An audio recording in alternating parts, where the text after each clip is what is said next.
Mutual ಡೈವರ್ಸ್ಗೆ ಸಂಬಂಧಿಸಿದಂತೆ Kerala high court ಒಂದು ಮಹತ್ವದ ತೀರ್ಪನ್ನು ನೀಡಿದೆ. ಈ ಒಂದು ತೀರ್ಪಿನ ಅನ್ವಯ ನೋಡೋದಾದರೆ ಮ್ಯೂಚುವಲ್ ಡೈವರ್ಸ್ಗೆ 13B ಸೆಕ್ಷನ್ನ ಅಡಿಯಲ್ಲಿ ಅರ್ಜಿಯನ್ನು ಸಲ್ಲಿಸಿರ್ತಾರೆ. ಯಾವುದೇ ಒಂದು ಫ್ಯಾಮಿಲಿ ಕೋರ್ಟಲ್ಲಿ ಮ್ಯೂಚುವಲ್ ಡೈವರ್ಸ್ಗಾಗಲಿ ಒಂದು ಫ್ಯಾಮಿಲಿ ಮ್ಯಾಟ್ರನ್ನು ಹಾಕಿದಾಗ ಕನ್ಸಿಲಿಯೇಷನ್ಗೆ ಕಳಿಸ್ತಾರೆ. ಅಲ್ಲಿ ಇಬ್ಬರು ಪಕ್ಷಕಾರರು ಕೂಡ ಮ್ಯೂಚುವಲ್ ಡೈವರ್ಸ್ಗೆ ಒಪ್ಕೊಳ್ತಾರೆ. ಅಲ್ಲಿ ಒಂದು ತೀರ್ಮಾನಕ್ಕೆ ಬರಲಾಗಿರುತ್ತೆ. ಅಲ್ಲಿ 16 ಲಕ್ಷಗಳನ್ನು ಒಂದು ಪರ್ಮನೆಂಟ್ ಸೆಟ್ಲ್ಮೆಂಟ್ಗೆ ವಿತ್ ಮಕ್ಕಳ ಒಂದು ಮೇಂಟೆನೆನ್ಸ್ಗೂ ಸೇರಿದಂಗೆ ಈ ಒಂದು ಪ್ರಕರಣದಲ್ಲಿ ನೀಡಲು ಒಪ್ಕೊಂಡಿರ್ತಾರೆ. ಅದರಂತೆ 50,000 ಪಾವತಿಯನ್ನು ಮಾಡಿರ್ತಾರೆ. ಇದಾದ ನಂತರದಲ್ಲಿ ಪತ್ನಿಯು ತಾನು ಏನು ಮ್ಯೂಚುವಲ್ಗೆ ಕೊಟ್ಟಿರೋಂಥ ಒಪ್ಪಿಗೆ ಇಲ್ಲ, ಮ್ಯೂಚುವಲ್ ಡೈವರ್ಸಿಗೆ ಅಂಥೇಳಿ ಹೇಳ್ತಾರೆ. ಆದರೆ ನ್ಯಾಯಾಲಯ ಇದನ್ನು ಒಪ್ಪೋದಿಲ್ಲ. ಅದನ್ನು ಪರಿಗಣಿಸಿ ಡಿಕ್ರಿಯನ್ನು ಪಾಸ್ ಮಾಡುತ್ತೆ. ಇದರ ಮೇಲ್ಮನವಿ ಕೇರಳ ಹೈಕೋರ್ಟ್ಗೆ ಬಂದಿರೋಂಥದ್ದಾಗಿರುತ್ತೆ. ಈ ಒಂದು ಪ್ರಕರಣದಲ್ಲಿ ಕೇರಳ ಹೈಕೋರ್ಟ್ ಪ್ರಕರಣವನ್ನು ಪರಿಶೀಲಿಸಿ ಮ್ಯೂಚುವಲ್ ಡೈವರ್ಸ್ ಕೊಡೋದಕ್ಕೆ ಅವ್ರಿಗೆ ಕನ್ಸೆಂಟ್ ಇದೆ ಅನ್ನೋದನ್ನು ಅಲ್ಲಿ ಗುರುತಿಸಲಾಗುತ್ತೆ. ಸೊ ಹಾಗಾಗಿ ಈ ಒಂದು ಪ್ರಕರಣದಲ್ಲಿ ಒಮ್ಮೆ ಪತ್ನಿಯು ಮ್ಯೂಚುವಲ್ ಡೈವರ್ಸ್ಗೆ ವಿಚ್ಛೇದನಕ್ಕಾಗಿ ಒಪ್ಪಿಗೆಯನ್ನು ಕೊಟ್ಟ ಅನಂತರದಲ್ಲಿ ಅದನ್ನು ವಾಪಸ್ಸು ತಗೊಳ್ಳೋದಕ್ಕೆ ಬರೋದಿಲ್ಲ ಅಂಥೇಳಿ ಈ ಒಂದು ಪ್ರಕರಣದಲ್ಲಿ ಪ್ರಮುಖವಾಗಿ ಗುರುತಿಸಿ ಹೇಳಲಾಗಿರುತ್ತೆ. ಈ ಪ್ರಕರಣದ ಪೂರ್ತಿ ಜಡ್ಜ್ಮೆಂಟನ್ನು ನೋಡೋದಕ್ಕೆ ಡಿಸ್ಕ್ರಿಪ್ಷನ್ ಬಾಕ್ಸಲ್ಲಿ ಕೊಟ್ಟಿರುವ ಲಿಂಕ್ ಮೇಲೆ ಕ್ಲಿಕ್ ಮಾಡಿ ಪೂರ್ತಿ ಜಡ್ಜ್ಮೆಂಟನ್ನು ನೋಡ್ಬೋದಾಗಿರುತ್ತೆ. ಕೇರಳ ಹೈಕೋರ್ಟ್ ಈ ಪ್ರಕರಣವನ್ನು ಅನಾಲಿಸಿಸ್ ಮಾಡ್ತಾ ತನ್ನ ಒಂದು ಜಡ್ಜ್ಮೆಂಟಲ್ಲಿ ಇನ್ನೂ ಪ್ರಮುಖವಾಗಿ ಒಂದು 3 ಪ್ರಕರಣಗಳನ್ನು ಕೂಡ ನಮೂದು ಮಾಡಿದೆ. ಅದರಲ್ಲಿ ಬಿನ್ನಿ ವರ್ಸಸ್ ಮಿನಿ ಈ ಪ್ರಕರಣವನ್ನು ಕೂಡ ತಗೊಳ್ಳಲಾಗಿದೆ. ಇದರಲ್ಲೂ ಕೂಡ ಕನ್ಸೆಂಟನ್ನು ಕೊಟ್ಟು ಅನಂತರದಲ್ಲಿ ಆಗಲ್ಲ ಅಂತಂದಾಗ ಇದರಲ್ಲೂ ಕೂಡ ಒಂದು ಮ್ಯಾರೇಜ್ ರೆಸಲ್ಯೂಷನ್ ಆಗಿರುವಂಥದ್ದನ್ನು ನೋಡ್ಬೋದು. ಅದೇ ರೀತಿ ಜಯರಾಜ್ ಆರ್ ವರ್ಸಸ್ ಕಾವ್ಯ ಜಿ ನಾಯರ್ ಈ ಪ್ರಕರಣದಲ್ಲೂ ಕೂಡ ಸೇಮ್ ಆಗಿರುತ್ತೆ. ತಂದೆ ಕೂಡ ಮೇಂಟೆನೆನ್ಸನ್ನು ತಗೊಳ್ಳೋಕೆ ಒಪ್ಕೊಂಡಿರ್ತಾರೆ.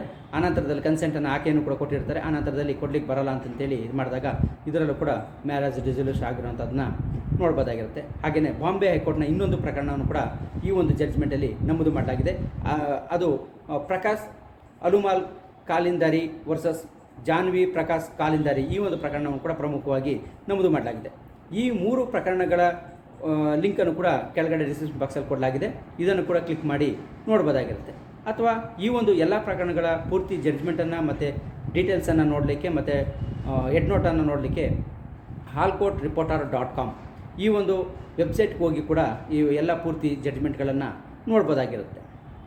ಈ ಒಂದು ಅಂಶವನ್ನು ನಾವು ನೋಡೋದಾದರೆ ಪತ್ನಿಯು ಒಮ್ಮೆ ಅಂದರೆ ಅಲ್ಲಿ ಕನ್ಸಿಲೇಷನ್ ಮಾಡಿದಾಗ ಆಗಿರ್ಬೋದು ಅಥವಾ ಅನಂತರದಲ್ಲೇ ಆಗಿರ್ಬೋದು ನ್ಯಾಯಾಲಯಕ್ಕೆ ಒಂದು ಸಾತಿ ಅವರ ಒಂದು ಸಮ್ಮತಿಯನ್ನು ಸೂಚಿಸಿ ಆನಂತರದಲ್ಲಿ ನಾನು ಸಮ್ಮತಿ ಇಲ್ಲ ಅಂತೇಳಿ ಹಿಂಜರಿಯುವಂಥ ಸಂದರ್ಭದಲ್ಲಿ ಅದನ್ನು ಆ ಥರ ಮಾಡಲಿಕ್ಕೆ ಬರೋದಿಲ್ಲ. ಒಂದು ಸತಿ ಸಮ್ಮತಿಯನ್ನು ಪತ್ನಿಯು ವಿಚ್ಛೇದನಕ್ಕಾಗಿ ನೀಡಿದ ಮೇಲೆ ಅಂದರೆ ಕನ್ಸಿಲೇಷನಲ್ಲಿ ಒಪ್ಪಿಗೆಯನ್ನು ನೀಡಿ ಅನಂತರದಲ್ಲಿ ಮತ್ತೆ ನನ್ನ ಒಪ್ಪಿಗೆ ಇಲ್ಲ ಅಂತ ಹೇಳಕ್ಕೆ ಬಂದಾಗ ಅಂಥ ಸಂದರ್ಭದಲ್ಲಿ ಆ ರೀತಿ ಮಾಡೋದಕ್ಕೆ ಬರೋದಿಲ್ಲ ಅನ್ನೋ ಅಂಶವನ್ನು ಇಲ್ಲಿ ನಾವು ನೋಡ್ಬೋದಾಗಿರುತ್ತೆ. ಸೊ ಹಾಗಾಗಿ ಕನ್ಸಿಲೇಷನ್ನ ಮಾಡುವಾಗ ಅದರ ಪೂರ್ವದಲ್ಲೇ ಯೋಚನೆ ಮಾಡಿ ತಮ್ಮ ಒಪ್ಪಿಗೆಯನ್ನು ನೀಡಬೇಕು.